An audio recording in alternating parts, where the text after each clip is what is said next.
Hello at welcome back po sa ating channel. Ito na naman ako gumagala sa sementeryo, Master Gala po. Ngayon, nandito tayo sa pinakaluma o Catholic Cemetery ng Mualboal dito po sa Cebu. So dito meron akong nakita rito tatlong puntod. Tatlong puntod. Tapos ito na yung mga latest dito. Pinag-aabandon na yung mga nitso dito. Yung ibang mga namatay dito. Tapos ito may nakikita ko ritong parang ano siya, mayroong rebulto sa ibabaw at may cross yung isa, parang symbolize na napakaluma na ng cemetery. Bukod po sa mga beach na isasama ko na sa pagbo-vlog, yan, kamusta po kayong lahat? Wala tayong alam ng history ng cemetery, pero wala tayong idea pa, gala-gala lang kumbaga. Inapasyal ko lang kayo. Kakaiba kasi mga dito. Doon parang may mga pinagbubutas doon na puntahan natin saglit. Napakaluluma na. Tapos guys, abangan nyo yung mga ibang vlog natin dito sa Cebu kasi nataon nga napuntahan natin noong nakaraan yung mga kababayan nating na biktima ng lindol dito sa Cebu. Ito latest naman. Nataon talaga may vlog ako dito nangyari yung gano'n na nakikisimpatya ako sa lahat po ng mga nabiktima ng lindol na sana magpakatatag tayo mga master kasi ang hirap talagang mawala ng bahay. Ako buti na lang wala pa akong bahay. Kahit pa paano ang hirap yung lalong bagong tayong bahay tapos nilindol, di ba? Sipag naman ni nanay, nililinis yung Nagdalaw ka na? Oo. Sulungan. Ay, guba na to? Giguba na tanan? Kani ang pinakaluma? Okay. Yung lahat man nalagyan ng mga eggs, dapat ang ilang ka ng mga bones i-transfer. Okay, sige po. Thank you. Old Catholic Cemetery ito guys. So dito sa bandang right side ko makikita nyo yung mga nitso. Wala na. Kinuha na, nilipat na. And then diretso pa tayo doon sa bandang dulo. Gusto ko lang pumasyal. Pasyal ko lang kayo kahit hapon na. Mainit kasi talaga guys. Ikaw ba kailan ka dumalaw o huling dumalaw sa mga mahal mo sa buhay? Mga master. Ano ito? Huwag mo sabihin mga buto ito. Oh my gosh. Outfit check muna with Master G. Ito nabibili ko kasi ito sa Boracay mga 800 to 900 pesos. Pero dito sa Cebu, especially dyan sa Karkar, nabili ko lang ito ng nasa 600 pesos. Less 10% pa. Itong short naman, hulaan nyo kung magkano. Simple lang yan, di ba? Hindi yan branded. Nasa parang I think 125 pesos, o di ba? Hindi ako mahilig talaga sa branded kasi mga master. Gusto ko simple lang. Parang pagmamahal ko sa inyo simple lang. Ay, kaplastikan na naman. Umatake na naman ng kaplastikan. Hindi, syempre, lagi ko kayong kasama sa mga gala. Sinusuportahan nyo yung video. Parang parang nagbabalik yung sigla ko sa pagbablog sa sementeryo. Sa awa ng Diyos. Yung parang wala na ako masyadong dinidibdib sa buhay. Kasi, lalo na yung mga nakapanood dun sa vlog ng sa tatay ko. Oo. Ako, di ba sabi ko nga last, napag-uusapan ko siya. Hindi naman kasi maiwasan guys. Kasi syempre, hindi naman biro yun. Biro mo 23 years kaming parang winalang bahala. Pero yun, sa awa ng Diyos, may Diyos na nagkalingap sa amin. May Diyos na nagmahal sa amin. Yun ang pinaka the best sa lahat. Na hindi mo na, kahit hindi napuna ng magulang mo o ng tatay mo, nanay mo, kung sino man ang nag-abandon na sa inyo, kahit ganon, mararamdaman mo sa puso mo na hindi kayo pinabayaan ng Diyos. Yun ang pinaka masarap sa pakiramdam. Naiyak ako na kahit iniwan kayo, iniwanan kayo ng 23 years, tapos nalalaman mo kinonta ka ng kabitang tatay mo, kinausap ka at hindi pa mismo yung tatay mo kumontak, okay lang yun kasi that's the part of life, that's a process of life. Magkasala sa'yo ng malaki, patawarin mo. Ako nagpapatawad ako, madaling magsalita magpatawad. Pero yung sakit kasi guys, hindi mo unexplainable. Wow. Hindi siya ma-explain Kaya minsan kataka kayo, saan ba kumukuha ng hugot si Master Gala? Pag pumupunta sa mga sementeryo, sa akin walang hugot. Nataon lang talaga na ganito yung kinalakihan kong buhay, na simple. Hindi ko nga inaakala na napakarami ko ng mga achievements sa buhay. Mga kapatid ko kung ano yung naging achievement nila. Siyempre, isa din yung part na pagka ako nakikita kong umaangat, umaasenso yung mga mahal ko sa buhay, mga kapatid ko. Parang ano ko yun eh, parang dala-dala ko yun na kapatid ko yung mga yan. Kumbaga, kung ano yung nakita mong pag-angat nila, pag-angat mo rin yun, guys. Kaya napakasaya sa puso ko na nakikita ko yung mga kapatid kong okay ang buhay namin. So ito na, bago pa tayo pumunta kung saan-saan, ito yung mga pinag-aabandon ng nicho, napakaluluma na dito po sa Mualboal. Meron ako nakita rito, tingnan nyo. Mapapansin nyo guys na itong sementeryo madamo na kasi nga abandoned part na ito. May mga gamit ng bata. Tingnan natin, no? Meron ako nakita rito mga master na may mga gamit ng bata. Ayan, no? Grabe. Bata pa yung namatay nito. Meron pa yung ano ng naalala ko dito sa daycare pa ito yata.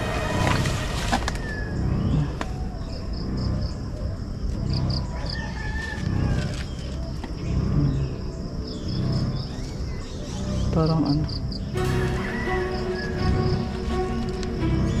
So, Master Gala, hindi ka ba natatakot baka may ahas? Hindi naman masyado nakakatakot. Ay, may mga dumalaw pa dito. Ayan, bago lang. Kasi magsi-6 pa lang ng gabi. Ayan. Dito tayo sa part na ito.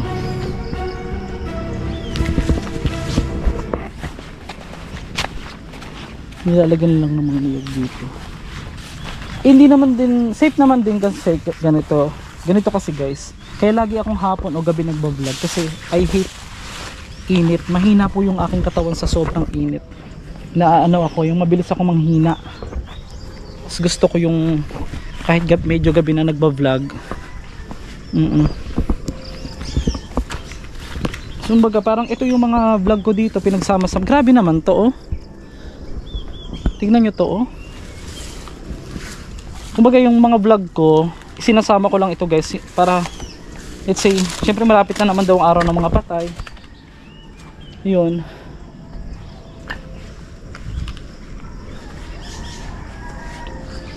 Tsaka yung vlog ko kasi parang exercise ko na rin eh. Nagulat ako guys, itong part pala ng Mualboal is north siya. South. Pa south siya. Pero ramdam daw nila dito yung lakas ng ano, ng lindol. Sobrang lakas talaga. Grabe, ito ang bata pa to, oh. Si Daisy Lee, 1999 pinanganak, tapos 2019 siya pumanaw. Ito si Madam 1974, 2024 namatay. Ito pa, oh, ang babata. Yan, oh. Ang babata pa, mga master. Ito din. Meron siyang ano sa leeg niya, oh. Si Beda Torres, 1978, 2019 namatay. Laate. So dito naman guys, puro halos 2020 yung mga nakalibing. Ito naman si ate, Nanay Juanita Insipido. Pinanganak ng 1940, pumanaw nitong May, nitong taon lang, 2025. Ang dami. Tapos kagandahan pag ganito kasi ginamit yung pictures sa paglapida, naka-print out yung mga pictures nila, oh. Tapos hindi yan nagfe-fade kahit mabasa ng ulan, mainitan. Yung kagandahan guys, para siya naka-emboss, naka-print, nakadikit na. Hindi kaya ni-laser copy kaya yan para mag-social. Ito pa bata pa yung isa, oh, ano, 2020 din si Chrislyn Pocong. Hindi ako masyadong nagandahan sa beach dito kasi nasanay ako sa mga, alam mo na kasi pag pumupunta ka sa mga medyo kilalang beach, masasanay ka. Pero dito sa Mualboal, sakto lang. For me, hindi ako masyadong nagandahan, nag-enjoy. Pero yun na, base yun sa ano, iba-iba kasi. ito yung kanilang papaya. Naalala ko to dito. I remember my lola, and I just want to give also credit to my lola Pining.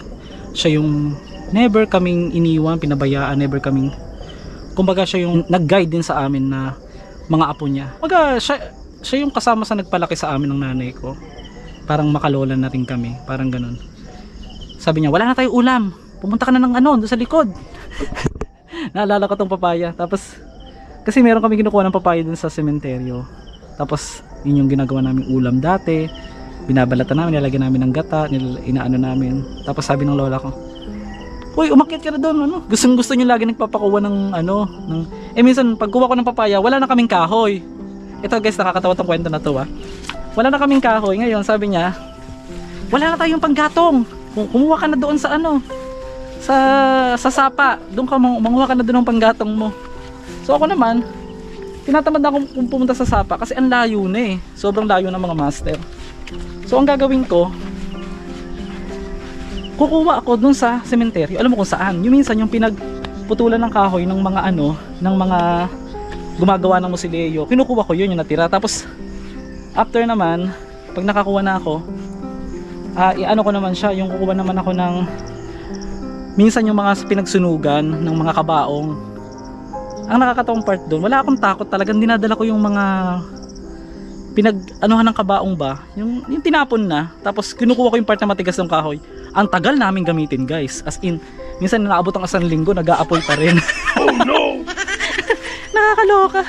Yun yung mga happy moments ko nung kabataan ko na hindi siya mabibili ng pera, hindi siya mapapalitan ng kahit anumang alaala, kasama yung lola ko na yun. Kaya sobrang happy ko, grateful ako na siya yung naging lola ko. Kung ako pagbibigyan ako ng another life, siya pa rin yung pipiliin kong lola.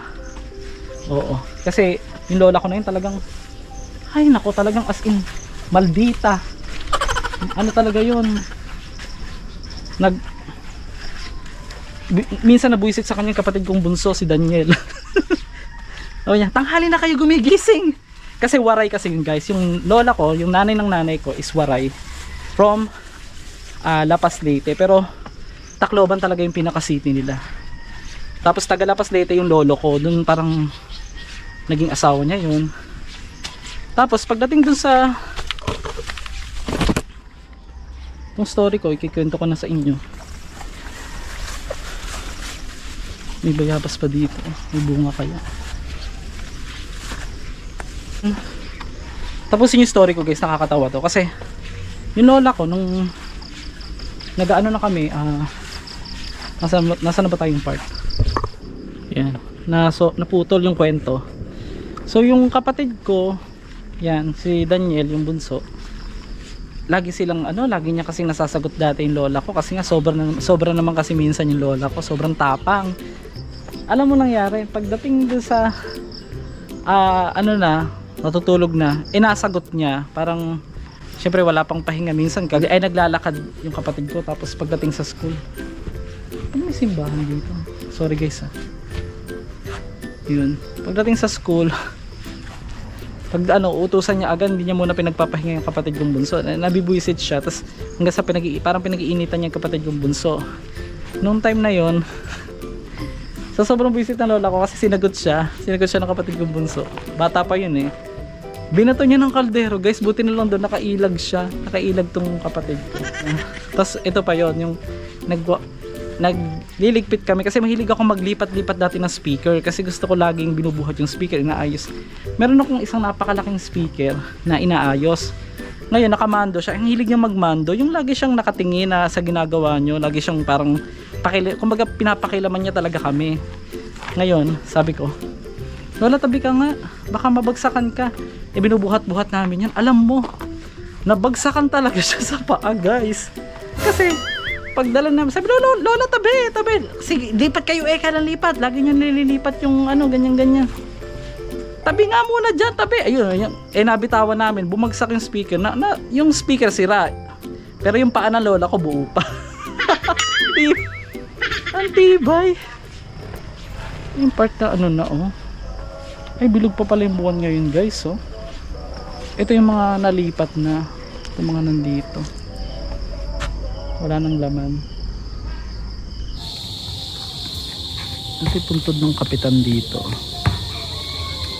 Ang babata pa guys, so 2025 lang pumanaw. Pinanganak ng 2008. Pa, si Shaira. Dami. Bisaya pala si Kobe Bryant. Taga-asa di ay ito. Kobe Bryant. Taray. Ganda ng pagkakaprint mo. Buhay na buhay.